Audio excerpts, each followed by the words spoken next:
godan maganan goobis leeyahaye geedsankii ogaadeenayuu dookhuyi galaye Jubbaland godkeediyo ilaa gobolladii faafan garba iyo garduuriyo ilaa gudahayo cale wabiyada gudbooniyo ilaa haraha guudkooda alaykum waraxmatullaahi wabarakaatuh magacaygu waa Nimco Abdi Sabuub waxaan soo gudbinayaa gabay la yiraahdo Gayaan insha Allah kulli gabayga isaga safar doona indhaweyd bageera arradii garuuman curine ma gorfaynin maasooyinkii gawanaan jiraye watiyaan guyaal hore ka hadhay gogol dhigisiye watiyaan ka gaabsaday inaan garu tiriyaye maantana godkan maganaan garu maraya haasaa ugogo sabaan hoos u galayaye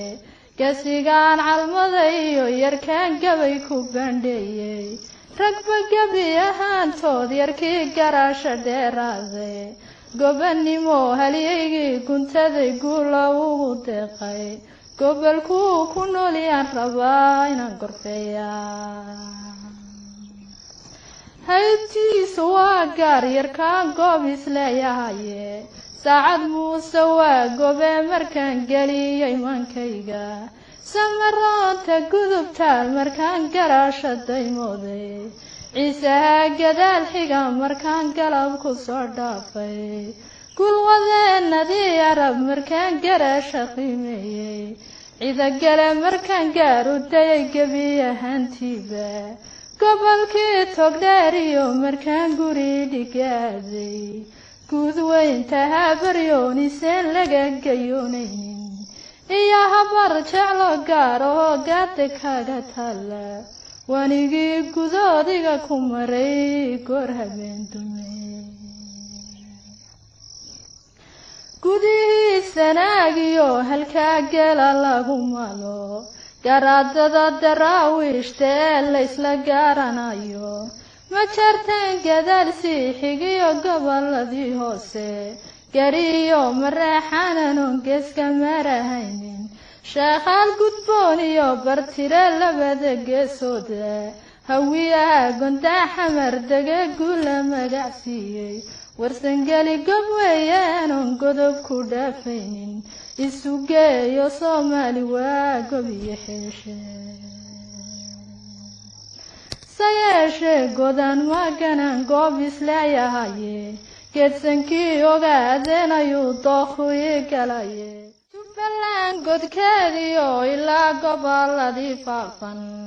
garba iyo garduuriyo ilaa gudahayo cale wabiyada gudbooniyo ilaa haraha guudkooda gooyishi niiliyo ilaa gobolka liibaana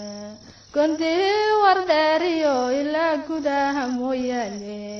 dhulkanaan gorfeeyiyo inaan gaadhi kari waaye ayaa geesiyaashaan calmaday geelku dhaqayaan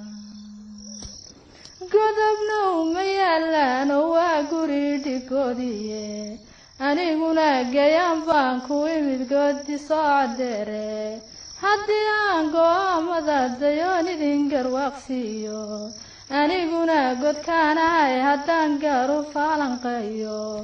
gabdhii isaaq baan ee geela loo huraye gaban maayo qabiil garada guulayga berye gobtii ciida galabaan iyo gob iyo shaalkii calafaan gadoomine haddayn goolka wada ladno waa in geesiyaashii dhalay gogosha keentaane waa in guurtidii reer tolkay gacanta siisaane waa inaa salaadiinta guud gaarud waa inaa suldaamada guud gaarud dalabtaane waa inaa gammaankiyo ragyow galab bixisaane gacan qaadku waa inuu dhaco labada geeso